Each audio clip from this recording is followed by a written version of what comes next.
Hello मेरे प्यारे बच्चों, आज मैं आपके लिए पढ़ाऊंगा टाइप्स ऑफ रिलेशन।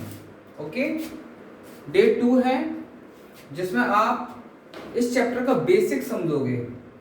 जब आप बेसिक समझ जाएंगे तो उसका स्टैंडर्ड भी समझ जाओगे। जब तक हमें बेसिक नहीं आएगा तो स्टैंडर्ड हम समझ नहीं पाएंगे। तो आइए मेरे साथ इस चैप्टर का हम बेसिक समझते हैं, उसके बाद इसका स्टैंडर्ड और फिर क्वेश्चन सॉल्व करेंगे।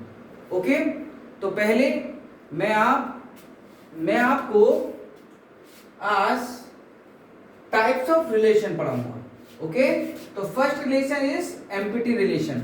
एम्प्टी रिलेशन का मतलब ये होता है कि ऐसे दो सेट जिनके बीच में कोई रिलेशन ना हो, जो कंडीशन दे रखी है ना। मैं कह सकता हूं मुझे रिलेशन बनाना है ब्रदर एंड सिस्टर का, ब्रदर एंड सिस्टर का रिलेशन बनाना है, ये कंडीशन है।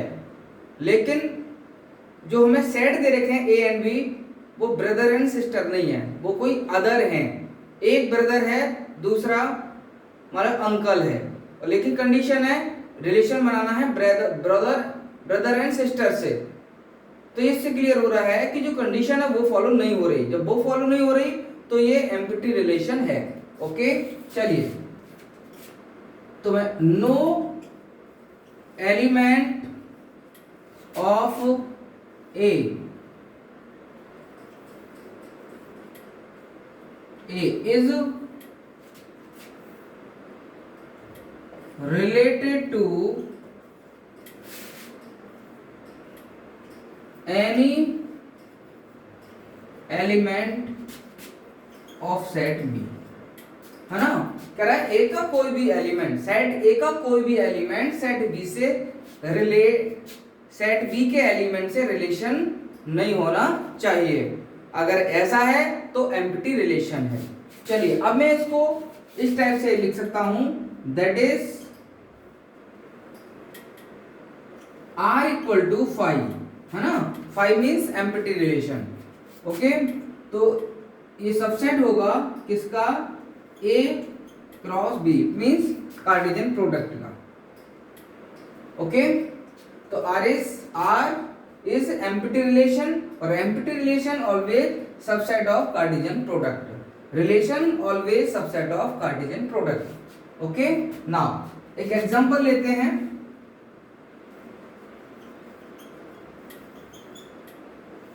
फर्स्ट सेट ए मैं ले लिया 1, 2, सेट बी 3, 4। कंडीशन है, कंडीशन शॉर्ट में तुम्हें समझा रहा हूं कि A relation set A to set B if yes such that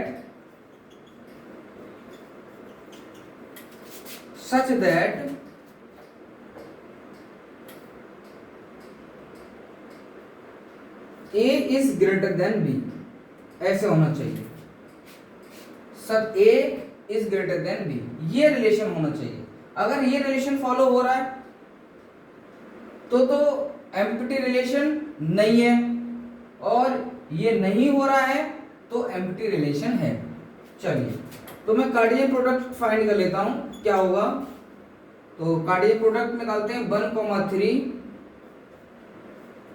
1,4, 2,3, 2,4। ये हमारा कार्टेशियन प्रोडक्ट है। अब जो कंडीशन दे रखी है, क्या ये फॉलो हो रही है, ए ग्रेटर देन बी। ए का मतलब ये ए है, ये बी है, ये ए है, ये बी है, ये ए है, ये बी है, ये ए है, ये बी है। ओके, क्या ये कंडीशन फॉलो हो रही है, A greater than B, 1 greater than 3 no, 1 greater than 4 no, 2 greater than 3 no, 2 greater than 4 no. It means condition follow नहीं हो रही है। तो कंडीशन फॉलो नहीं हो रही है तो ये हो जाएगा, since condition is not satisfy, so R is empty relation और empty relation is subset of Cartesian product। ठीक है, तो ये तुम्हारे लिए मैंने विद एग्जांपल empty relation समझा दिया।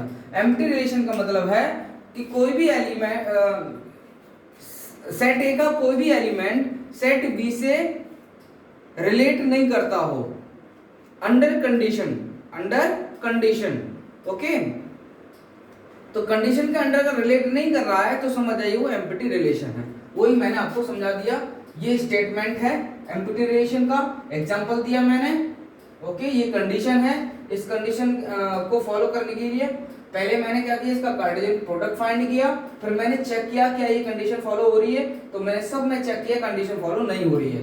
ये ए है, ये बी है, मैंने ए ग्रेटर देन बी, कहीं भी मुझे नहीं दिखाई दे रहा कि फर्स्ट एलिमेंट सेकंड एलिमेंट से बड़ा हो, तो ये कंडीशन फॉलो नहीं हो रही है। जब नहीं हो रही है तो क्लियर है कि रिलेशन जो रिलेशन है एम्प्टी रिलेशन है। ओके, नेक्स्ट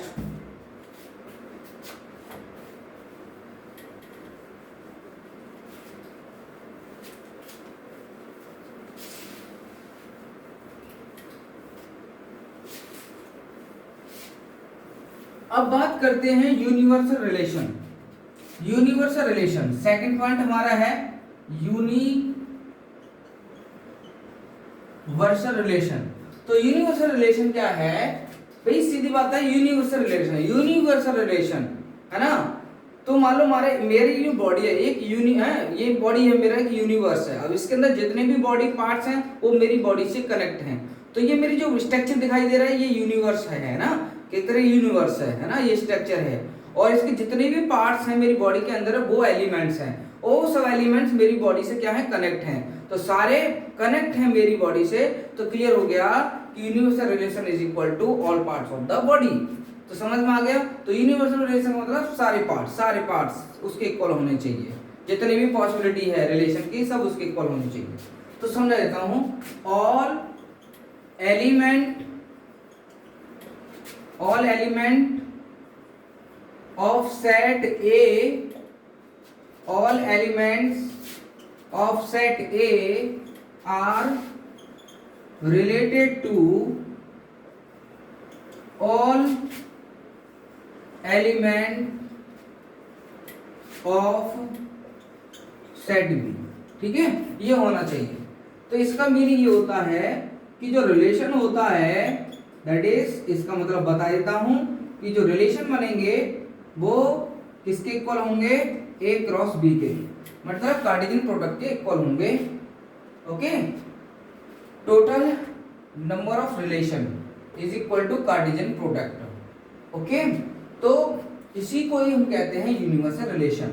मतलब जो रिलेशन होंगे वो किसके इक्वल होने चाहिए, कार्टेशियन प्रोडक्ट के इक्वल होने चाहिए। जितने भी सेट हैं उन सेट का कार्टेशियन प्रोडक्ट निकालो, पॉसिबल रिलेशन कितने हैं उन सब वो सब जो कंडीशन दे रखी है वो कंडीशन फॉलो होनी चाहिए, सब में फॉलो होनी चाहिए।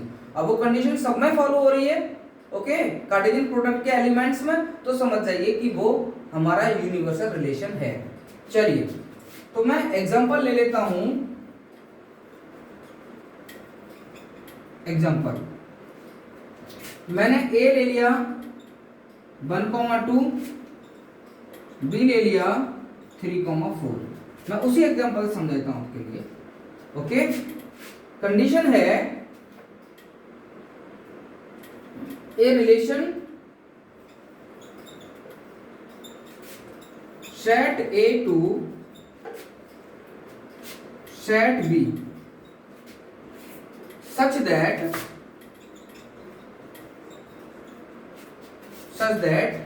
difference between the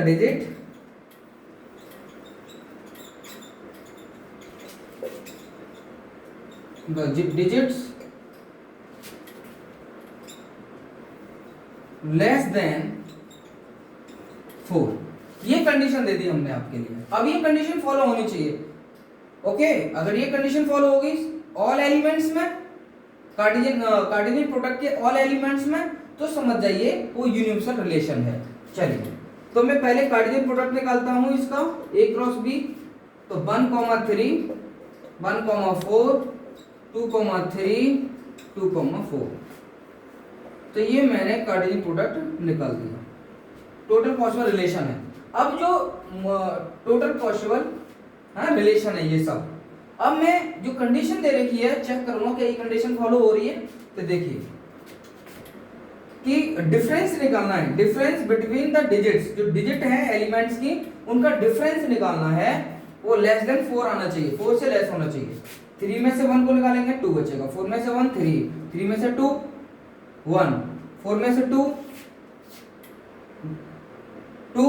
ओके, तो क्लियर हो गया, कंडीशन फॉलो हो रही है। अब ये कंडीशन फॉलो हो रही है तो इट मींस सिंस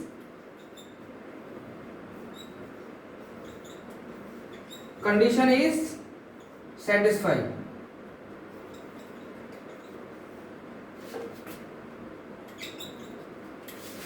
अब कंडीशन सेटिस्फाई हो गई तो समझ जाइए हेंस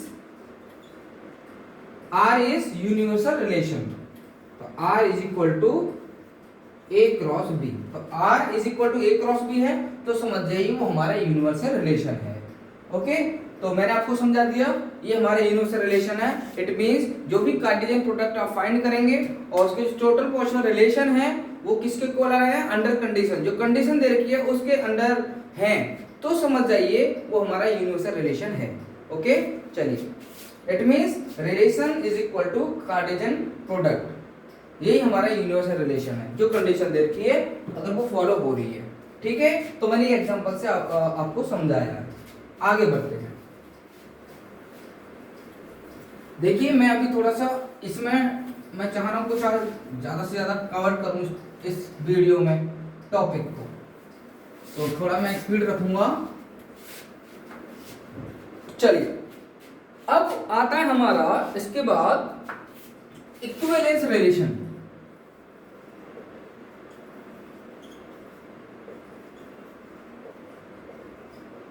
तो इक्विवेलेंस रिलेशन क्या है?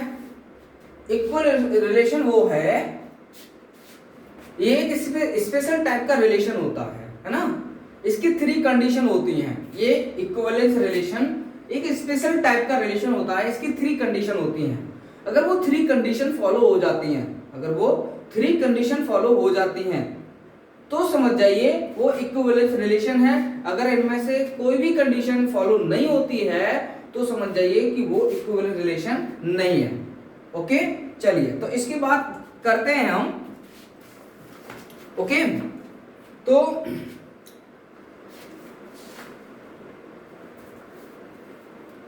one of the most important relation which play a significant role in mathematics is an equivalence relation. To study equivalence relation, we first consider 3 types of relation. तो मैंने आपको बताया है ना कि अगर जो 3 कंडीशन को फॉलो करे, ओके, वो इक्विवेलेंस रिलेशन होगा। तो consider 3 types of relation, namely reflexive, symmetric and transitive. अगर ये 3 रिलेशन को फॉलो करता है तो वो इक्विवेलेंट रिलेशन होगा। ओके, ठीक है, चलिए, तो वो कौन कौन से कंडीशन है मैं आपको बता देता हूं। तो फर्स्ट कंडीशन इक्विवेलेंट रिलेशन में फर्स्ट कंडीशन क्या होगी? रिफ्लेक्सिव। सेकंड कंडीशन सिमेट्रिक और third condition transitive.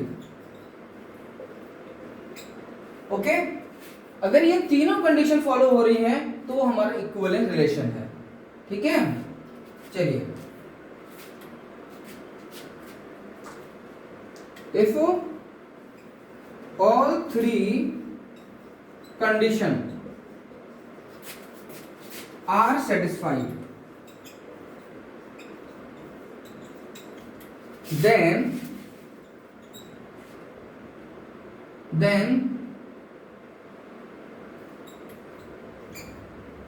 it will be equivalence relation.